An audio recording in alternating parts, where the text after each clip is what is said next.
Assalamualaikum warahmatullahi wabarakatuh. Selamat berjumpa kembali teman-teman di mata kuliah evaluasi sumber daya alam di pertemuan minggu ke-11. Di pertemuan minggu 11 ini kita akan insya Allah akan melanjutkan pertemuan-pertemuan kita di minggu sebelumnya, yaitu kita masih tetap membahas tentang evaluasi sumber daya air, di mana di pertemuan minggu 11 ini insya Allah kita akan membahas tentang penilaian ketersediaan air, di mana sebelum atau minggu ke-10 kemarin kita sudah membahas tentang penilaian kebutuhan air. Sekarang sedikit mengulang terkait dengan konsep evaluasi sumber daya air wilayah ya. Jadi kemarin sudah sempat kita bahas berulang-ulang gitu, bahwa konsep mungkin saya tegaskan lagi bahwa yang dinamakan konsep evaluasi sumber daya air wilayah itu adalah bagaimana kita membandingkan antara ketersediaan air yang ada di suatu tempat atau suatu wilayah dengan kebutuhan air yang ada di suatu tempat atau wilayah tersebut. Kira-kira antara ketersediaan dan kebutuhan ini imbang atau tidak? Apakah surplus, imbang, atau defisit?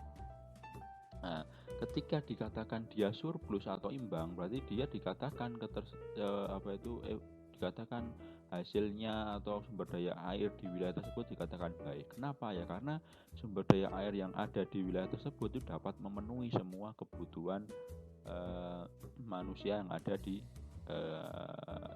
yang memanfaatkan di atasnya, kan seperti itu. Nah, terus bagaimana ketika defisit? Ketika defisit berarti dikatakan buruk sumber daya airnya. Kenapa ya? Karena dari ketersediaannya itu tidak bisa memenuhi semua kebutuhan air. Sehingga memang ketika kita ingin melakukan kajian tentang evaluasi sumber daya air, itu yang perlu ditekankan dan perlu dihitung itu adalah dua hal ini saja, yaitu terkait dengan ketersediaan dan juga kaitannya dengan kebutuhan. Tapi memang ketika nanti kita membahas tentang ketersediaan, kita tidak hanya akan membahas ketersediaan air secara kuantitatif. Tapi memang ketika kita melakukan evaluasi, kita harus berbicara juga terkait dengan kualitas, terkait juga dengan distribusi. Karena memang air itu dia unik. Karena tidak semua air itu bisa termanfaatkan oleh manusia. Ada kualitas-kualitas yang harus dipenuhi, ada baku mutu yang harus dipenuhi, ada konsep distribusi yang harus ditekankan. Karena lokasi-lokasi atau tempat-tempat adanya air itu lokasinya itu berbeda-beda di tiap tempat. Di satu tempat mungkin ada, satu tempat mungkin tidak, sehingga konsep distribusi itu juga harus dipikirkan. Oke, begitu ya. Nah, kemarin di minggu ke-10 kita sudah membahas cara menilai kebutuhan air ya. Di situ ada beberapa penilaian kebutuhan air mulai dari domestik, industri, untuk pertanian, untuk peternakan, untuk perikanan, dan seterusnya. Kemarin kita sudah bahas cara-caranya, cara menghitungnya, dan teman-teman juga sudah mencoba untuk menghitung kebutuhan air di wilayah tempat teman-teman kemarin bekerja kelompok masing-masing. Nah, sehingga setelah teman-teman tahu kebutuhan air di suatu wilayah yang teman-teman kaji, ya teman-teman sekarang harus apa?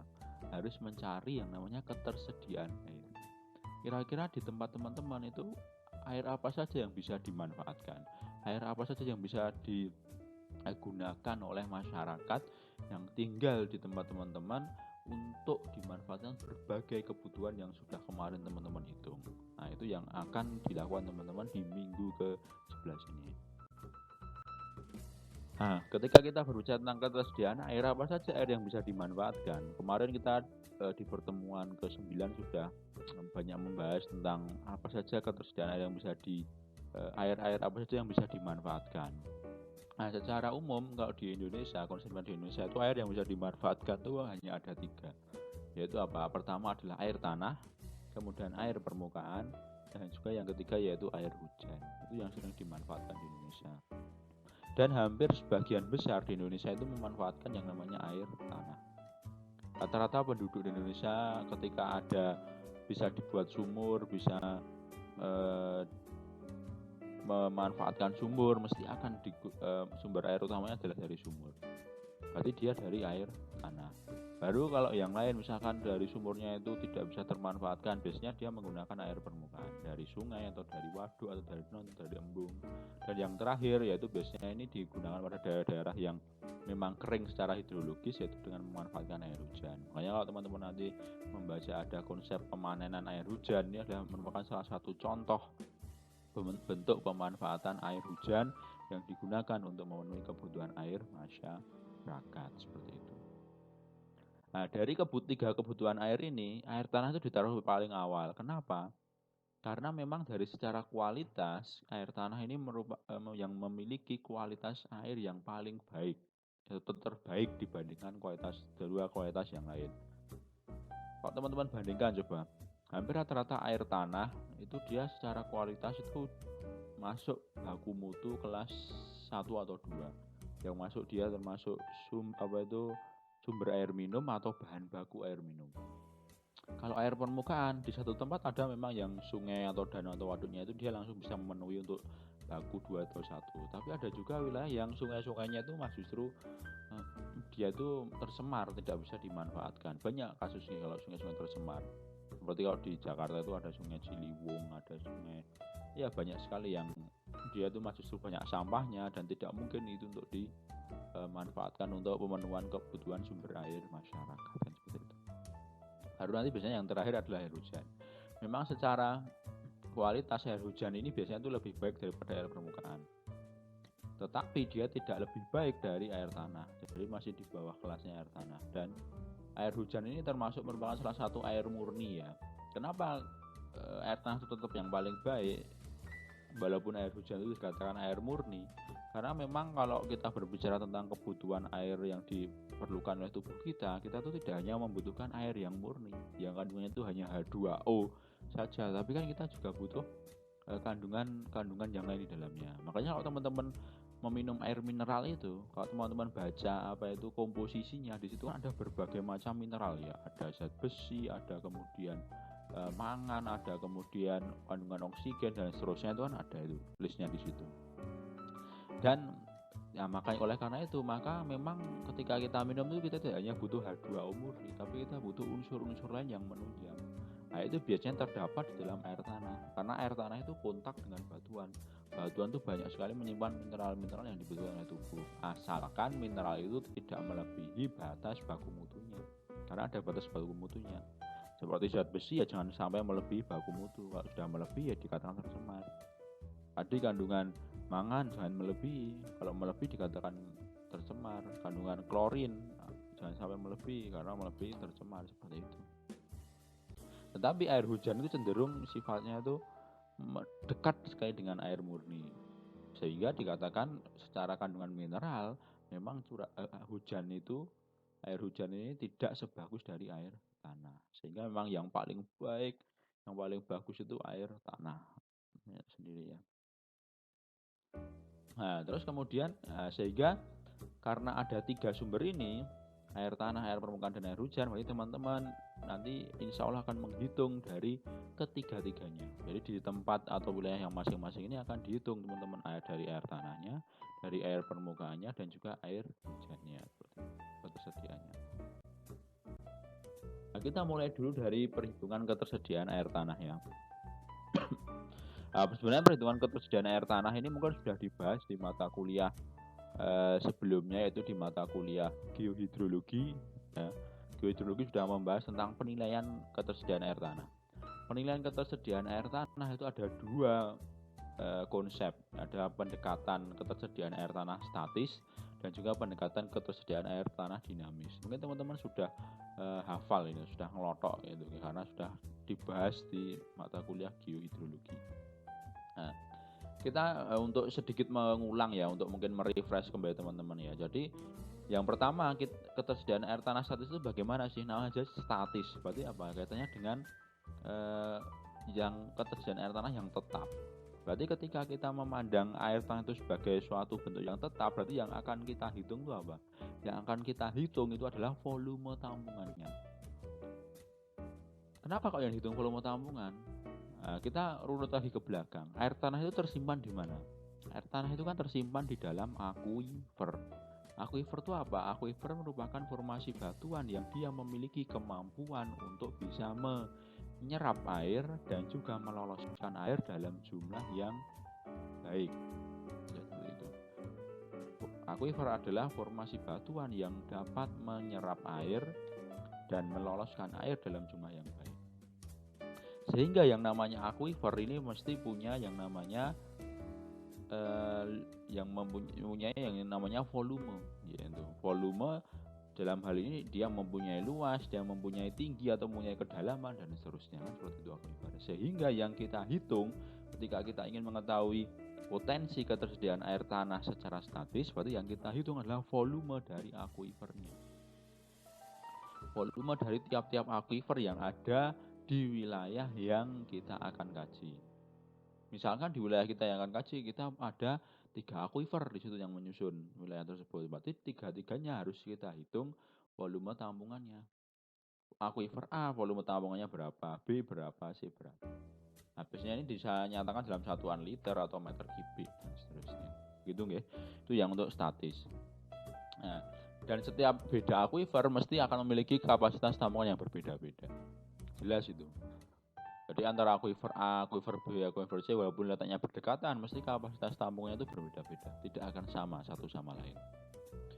Terus bagaimana cara menghitungnya ketika kita ingin melakukan ketersediaan air tanah statis? Nah, memang kalau yang untuk statis ini tahapnya agak cukup panjang ya. Jadi yang perlu kita lakukan pertama yaitu ketika kita ingin menghitung volume, berarti kan kita harus menghitung apa dulu? Kita harus menghitung dulu luas genangannya atau luas yang tampungan dari aquifernya itu. Pas tampungan aquifer nanti tinggal dikalikan dengan tingginya. Kan modelnya seperti itu. Kita menghitung volume itu kan luas dikalikan tinggi kan, konsepnya seperti itu. Sehingga kita harus tahu luasnya. Bagaimana cara mengetahui luas dari aquifer? Luas dari aquifer kita bisa dekati dengan menggunakan yang namanya peta kontur air tanah atau peta flownet. Dan dengan peta flownet atau peta airan air tanah. Nah, mungkin teman-teman ini sudah paham juga, sudah diterangkan di geohidrologi bagaimana cara membuat peta kontur air tanah, peta flownet. Sudah paham? Caranya ya dengan survei lapangan untuk TMA, tinggi muka air. Jadi teman-teman mendatangi dari sumur-sumur yang ada di tempat wilayah yang teman-teman kaji, kemudian teman-teman ukur kedalaman sumurnya, kemudian teman-teman modelkan dengan geostatistik, dengan interpolasi linier, nanti ketemu kontur air tanahnya. Dari kontur air tanah kita bisa modelkan arah alirannya dari yang kontur tertinggi menuju kontur terendah. Seperti itu untuk menghitung peta kontur air tanah dan juga peta flownet. Nah, peta kontur air tanah dan peta flownet ini dapat digunakan untuk menghitung luasan aquifernya ya. Nah, mungkin teman-teman ingat dulu dengan metode Vetter dan juga Darcy, kita bisa hitung itu luas permukaan genangan dari si aquifernya itu, atau luas permukaan dari si aquifernya itu kita bisa hitung atau kita bisa modelkan. Nah, selanjutnya bagaimana cara kita mengetahui tinggi atau kedalaman aquifer? Kita bisa dengan teknik geolistrik. Bisa kita dengan teknik geosonar itu bisa. Jadi kita menggunakan geolistrik, kita tahu, oh ternyata kapasitas tampungan atau kedalaman atau ketebalan aquifernya dia adalah 10 meter, adalah 30 meter, adalah 40 meter dan seterusnya. Kita bisa tahu. Nah, ketika kita sudah punya peta flownet, kita punya peta kontur air tanah, kemudian kita punya data kedalaman dari hasil interpretasi data geolistrik ataupun dari sonar atau data bor itu juga bisa. Nah, kita kemudian bisa modelkan volume dari si aquifer tersebut dengan menggunakan metode Vetter atau metode Darcy. Nah, secara lebih lengkap mungkin teman-teman nanti bisa membuka lagi catatan di mata kuliah hidrologi tentang metode Darcy dan juga metode Vetter, nanti bisa dilihat di situ.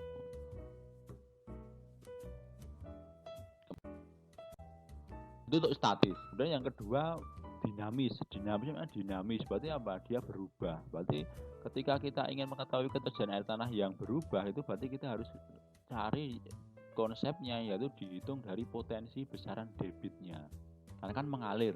Jadi konsep air tanah itu dia kalau di geohidrologi dulu, air tanah itu kan sama seperti air permukaan, dia juga mengalir ya, mengalir dari tempat yang tinggi menuju ke rendah. Tapi memang alirannya itu lambat dibandingkan air permukaan. Sehingga ya karena dia mengalir berarti dia memiliki yang namanya kecepatan atau V. Karena memiliki kecepatan atau V berarti dia bisa dihitung potensi debitnya. Gitu. Nah, sehingga ketika kita ingin mengetahui ketersediaan air tanah secara dinamis, kita harus menghitung yang namanya potensi debit. Nah, Dan di tiap aquifer ini juga akan memiliki potensi debit yang berbeda-beda.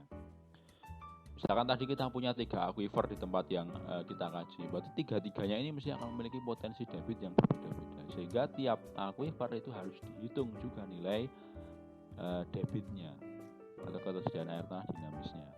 Nah, biasanya ini dinyatakan dalam satuan liter per detik atau meter kubik per detik atau mungkin liter per hari, itu juga bisa. Pokoknya ini satuan volume per satuan waktu seperti itu. Nah, kemudian caranya bagaimana ketika kita ingin melakukan perhitungan ketersediaan air dinamis? Sebenarnya ada 2 cara. 2 cara, pertama itu dengan cara survei lapangan dan juga yang kedua dengan data sekunder. Kalau yang survei lapangan, bagaimana cara mengetahuinya? Ya teman-teman harus menghitung nilai transmisivitas. Dulu di geohidrologi teman-teman sudah diajarkan cara menghitung transmisivitas bagaimana. Transmisivitas itu dapat didekati dengan berbagai cara. Ada tadi metode, teman-teman dulu pernah belajar di geohidrologi, ada metode Jacob, ada metode dengan pemompaan itu. Pemompaan kemudian nanti bisa dihitung transmisivitas atau laju kecepatan untuk pengisian air itu sendiri. Nah, itu adalah untuk yang mengetahui nilai debitnya, debit air tanah, transmisivitas. Nah, kemudian nanti dikombinasikan dengan data geologik dan seterusnya. Nanti untuk mengingat kembali bisa dibuka lagi catatannya di mata kuliah geologi.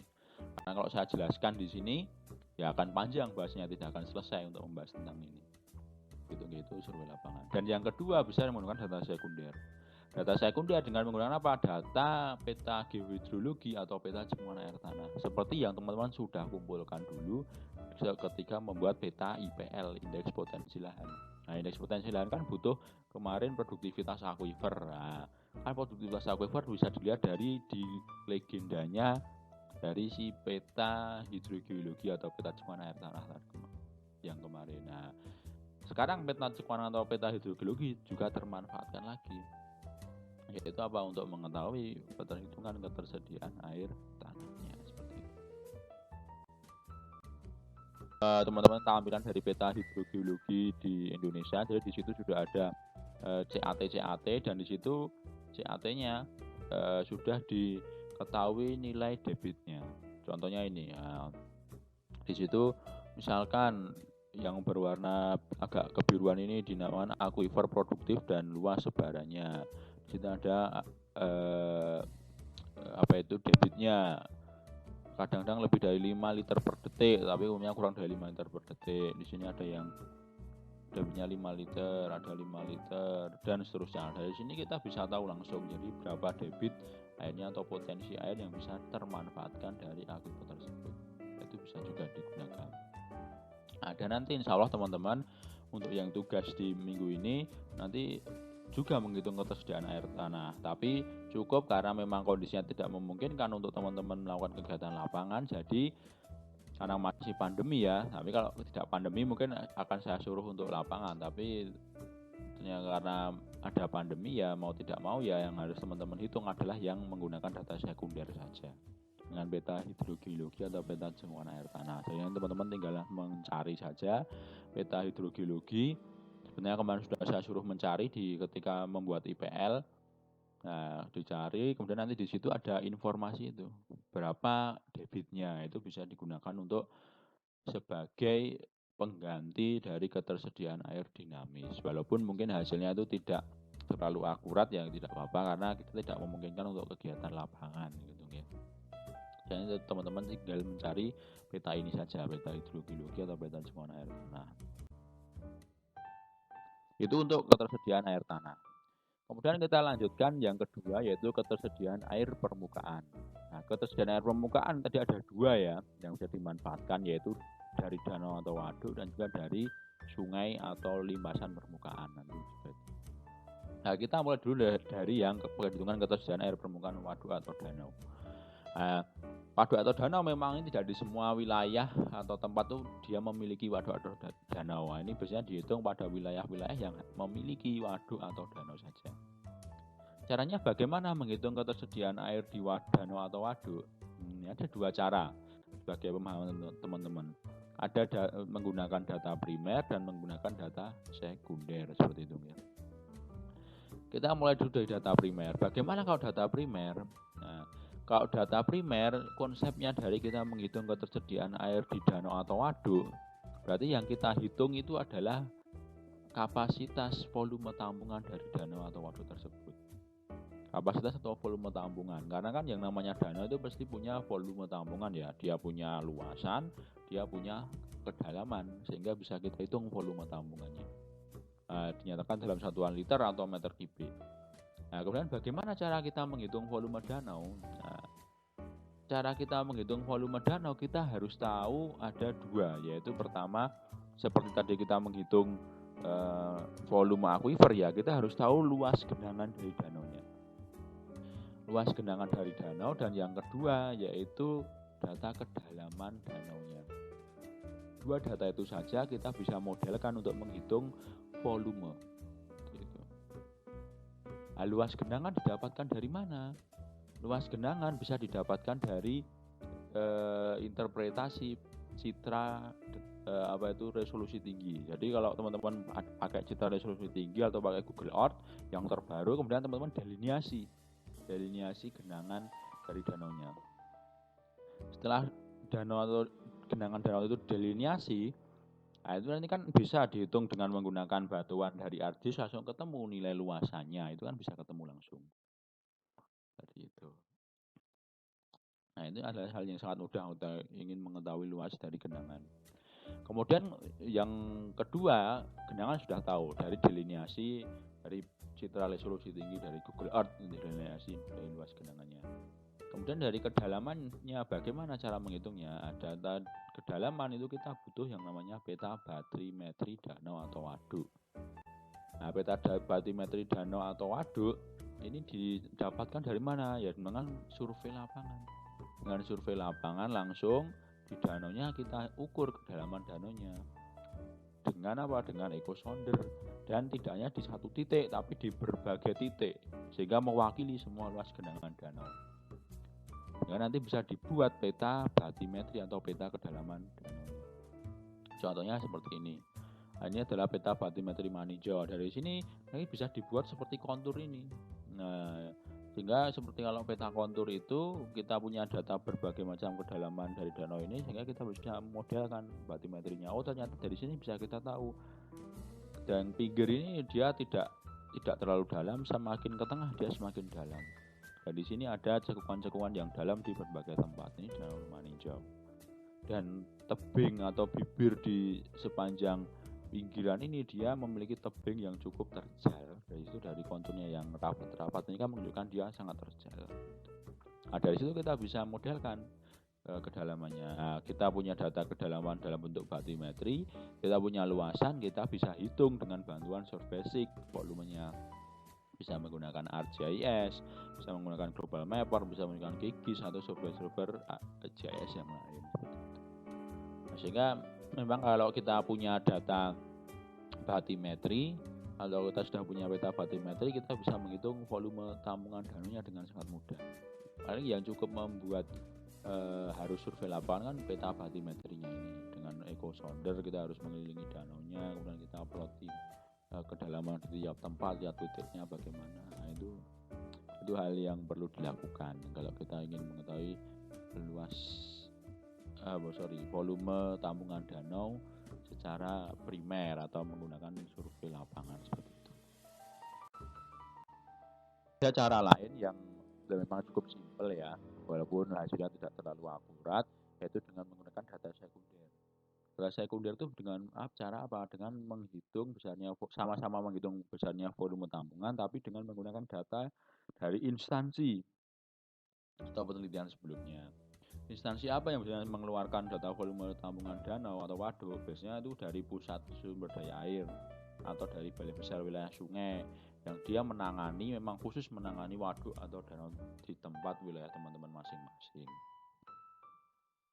Nah, contohnya ini informasi saya dapatkan dari Pusair di Jawa Tengah.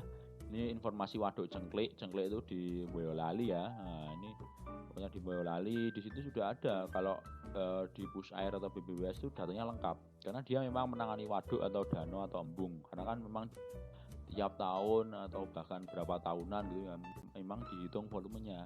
Karena kalau volumenya sudah semakin kecil, biasanya nanti dikeruk biar lebih dalam lagi dan seterusnya. Itu kan memang tugasnya dari BBWS dan juga Push Air. Nah, dari sini kita bisa tahu di situ ada volumenya berapa, volume paduk saat banjir, saat normal, volume efektifnya berapa, itu bisa kita tahu di situ. Jadi kan kalau untuk waduk Cengklek ini volume efektifnya 9,773 juta meter kubik. Nah itu volume efektif dari waduk Cengklek seperti itu. Nah dari sini kita bisa gunakan data ini untuk menghitung volume tampungan dari danau atau waduknya tersebut. Nah itu cara untuk menghitung perhitungan ketersediaan air permukaan di danau atau waduk. Nah nanti insya Allah teman-teman bisa mencoba untuk yang data sekunder nih, mencari data dari Push Air atau BBWS, silahkan. Atau nanti kalau misalkan memungkinkan teman-teman ketemu peta batimetri dari danau atau waduk yang teman-teman di lokasi teman-teman masing-masing, nah berarti nanti bisa digunakan untuk menghitung yang data dengan data primer tadi. Jadi ini tinggal pakai peta batimetri itu, kemudian dikombinasikan dengan nanti teman-teman mendigitasi sendiri luasan genangan dari waduk atau danaunya tersebut. Itu nggih. Kemudian selanjutnya kita lanjutkan masih perhitungan ketersediaan air permukaan untuk yang limpasan atau yang dari runoff begitu, limpasan runoff atau sungai gitu. Ketersediaan air permukaan atau air atau ketersediaan air permukaan di runoff itu bisa dihitung atau dimodelkan dengan menghitung didekati dengan rumus yang dikembangkan oleh Ersin Seihan pada tahun 1990 dengan menggunakan beberapa data. Data apa saja yang dibutuhkan untuk menghitung ketersediaan air permukaan? Pertama, kita harus punya data curah hujan rata tahunan. Curah hujan rata tahunan itu berapa? Bisa didapatkan dari data sekunder dari instansi. Data sekunder dari instansi, dari BMKG atau dari kemarin sudah saya share juga link untuk mencari data hujan ya, ketika di awal sebelum kita membuat peta satuan lahan saya sudah sharekan link untuk membuat curah hujannya. Jadi data sekunder dari instansi. Kemudian nanti bisa dikonversi menjadi hitungan milimeter per tahun seperti itu. Jadi caranya bagaimana mengkonversinya? Ya tinggal ditambahkan. Misalnya nanti teman-teman dapatnya itu datanya bulanan, berarti ditambahkan dalam sebulan itu ditambahkan semua selama 12 bulan, tambahkan ketemunya adalah curah hujan dalam tahunan. Ratanya bagaimana ya teman-teman? Harus mencari data dari 10 tahun terakhir atau 20 tahun terakhir. Data 20 tahun terakhir teman-teman rata-ratakan selama setahun, itu berapa rata-ratanya, itulah yang digunakan nanti. Jadi harus mencari data yang dalam bentuk bulanan, dijumlahkan, kemudian tidak hanya 1 tahun ya, tapi harus minimal 20 tahun. Bisa 20 tahun ke belakang, misalkan pakai data 2019 berarti harus punya data 2 tahun 2000 gitu. Mulai tahun 2000 sampai 2019 dihitung nilai tahunannya, baru nanti dirata-ratakan selama 20 tahun. Dua, teman-teman harus mempunyai data evapotranspirasi rata tahunan atau nilai EA.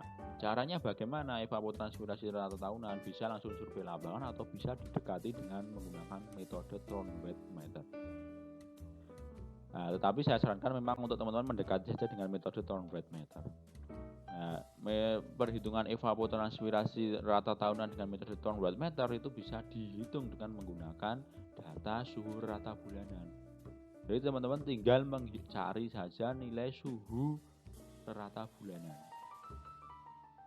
di tempat atau wilayah teman masing-masing. Dan datanya ini harus sama juga selama rentang tahun 20 tahunan ya. Di rata-rata selama 20 tahun itu nilai suhunya itu berapa di situ tempat tersebut. Nah, rumusnya yang bisa digunakan adalah EP atau evapotranspirasi atau EA tadi sama dengan 1,62 kalikan 10 kali T dibagi I dikali pangkat A kecil. T itu apa? T itu adalah suhu rata bulanannya dalam derajat Celcius ya. Kemudian I itu apa? I itu adalah indeks panas tahunan yang ditentukan dengan rumus I sama dengan dibagi 5 pangkat 1,51 tapi dijumlahkan dijumlahkan selama 12 bulan. Jadi nanti teman-teman harus mencari data suhu rata bulanan di tempat tersebut. Kemudian di tiap bulan nanti dihitung nilai I-nya dari T dibagi 5 dalam kurung 1,51 dihitung dulu. Nah, setelah nanti dihitung ketemu tiap bulan, jadi misalnya Januari T bagi 5 pangkat 1,51-nya berapa, Februari berapa, Januari berapa, dan seterusnya nanti dijumlahkan begitu. Jadi ini dihitung dulu tiap bulan. T itu adalah suhu ya, sama dihitung tiap bulan. Nah, setelah dihitung tiap bulan nanti hasilnya itu dijumlahkan.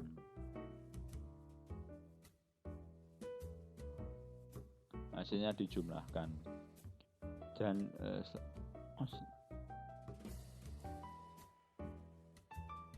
hasilnya dijumlahkan nanti ketemu nilai I. Nah, itu nilai I. Tiap bulan kemudian dijumlahkan ketemu nilai I. Nah, kemudian dari nilai I ini nanti bisa digunakan untuk menghitung nilai A. Tinggal dimasukkan saja nilai I-nya berapa, nanti bisa digunakan untuk menghitung nilai A ini. Kan A itu 6,75 kali 10 pangkat 9 dikalikan I pangkat 3 dan seterusnya. Ini bisa dimasukkan, nanti ketemu langsung nilai EP-nya. Nah, mungkin ini sudah diajarkan di hidrometeorologi ya, cara mendekati nilai evapotranspirasi dengan menggunakan metode Thorndike. Nah, ini mungkin sudah diajari di hidrometeorologi. Nanti bisa dibuka lagi catatannya, cara menghitungnya dengan metode Thorndike. Nah, ini caranya seperti itu. Jadi tinggal teman-teman mencari data suhu, kemudian nanti suhunya ini dimasukkan di sini, nilai T-nya ini suhu, kemudian I-nya didapatkan dari perhitungan ini, yaitu T dibagi 5 pangkat 1,51 dihitung tiap bulan, Januari berapa, Februari berapa, Maret berapa sampai Desember. Hasilnya dari Januari sampai Desember tadi dijumlahkan semua, itu untuk menghitung nilai I. Nah, dari nilai ini nanti bisa dihitung kemudian nilai A. Nah, setelah nilai A ketemu dimasukkan ke sini, nanti sehingga bisa dihitung nilai evapotranspirasi di tempat wilayah atau teman masing-masing, seperti itu. Nah, kemudian itu untuk yang evapotranspirasi rata tahunan. Data koefisien limpasan permukaan. Nah, koefisien limpasan permukaan ini merupakan gambaran atau menggambarkan dari nilai besarnya nilai curah hujan yang bisa tertangkap atau bisa terserap ke tanah, dan juga berapa persen nilai yang curah hujan yang menjadi limpasan permukaan. Gitu. Nah, ini bisa didekati dengan menggunakan data penggunaan atau penutup lahan. Tiap penggunaan atau penutup lahan dia memiliki koefisien nilai C yang berbeda-beda. Nanti teman-teman tinggal mencocokkan saja. Jadi teman-teman nanti tinggal cukup mencari data penggunaan lahan di lokasi di wilayah teman-teman masing-masing. Kemudian nanti dicari nilai C-nya. Cocokkan. Dominannya apa di wilayah teman-teman? Oh, ternyata dominannya itu dia berupa perumahan atau berupa industri ya. Berarti dia koefisiennya bisa dicocokkan di sini. Oh, ternyata dia berupa industri ringan. Berarti koefisiennya sekitar 0,5 sampai 0,8. Oh, ternyata dia berupa hutan. Berarti koefisiennya kalau hutan datar berarti 0,1 sampai 0,4. Maksudnya apa nilai? Misalkan dikatakan nilainya koefisien limpasnya 0,3. Berarti maksudnya apa? Maksudnya adalah 30%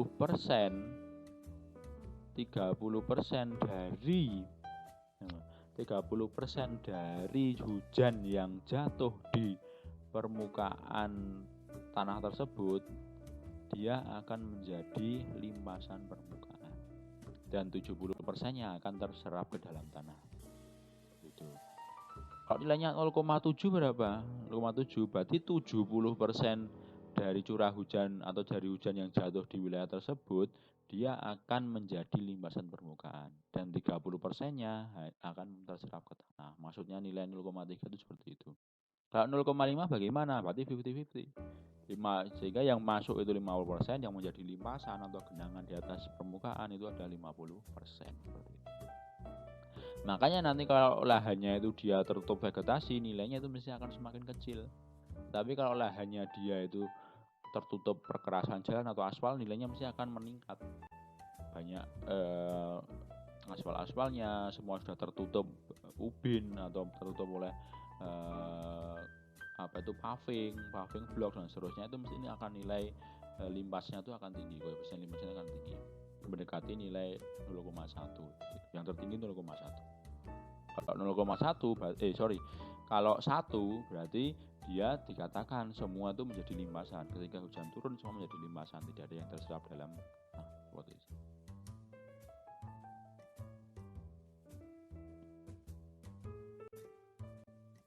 Dari nilai perhitungan ketersediaan air permukaan tadi itu bisa dihitung nilainya. R itu sama dengan P min EA kalikan C. Jadi nanti tinggal tadi teman-teman mencari data curah hujan, kan sudah punya data curah hujan. Nah, curah hujan rata tahunan tadi didapatkan, dikurangi nilai EA hasil dari perhitungan tadi. P dikurangi EA dikalikan nilai C-nya, koefisien limpasnya berapa, nanti ketemu nilai R-nya. Seperti itu ketersediaan air permukaannya. Nah, silahkan nanti untuk perhitungan ketersediaan air permukaan ini bisa dihitung per tiap penggunaan lahan. Jadi tiap beda penggunaan lahan nanti bisa dihitung nilai R-nya. Oh, di penggunaan lahan hutan dia nilai R-nya berapa, bisa dihitung. Walaupun mungkin nilai P min EA-nya sama, enggak apa-apa, tidak masalah. Tapi nanti bisa yang berbeda adalah nilai CI-nya, koefisien limpasnya. Ini bisa dihitung R di hutan itu berapa. Misalnya teman-teman nanti di wilayah teman-teman ada 5 penggunaan lahan, berarti 5-5-nya harus dihitung penggunaan lahan, nilai R-nya. Seterusnya itu nanti sehingga ketemu berbagai macam nilai. Sehingga nanti yang berbeda itu hanya nilai C-nya saja. C-nya yang berbeda. Kalau nilai P min EA-nya mungkin sama. Curah hujannya itu mungkin sama di lokasi itu, pengapatan aspirasinya juga mungkin sama, itu memungkinkan juga.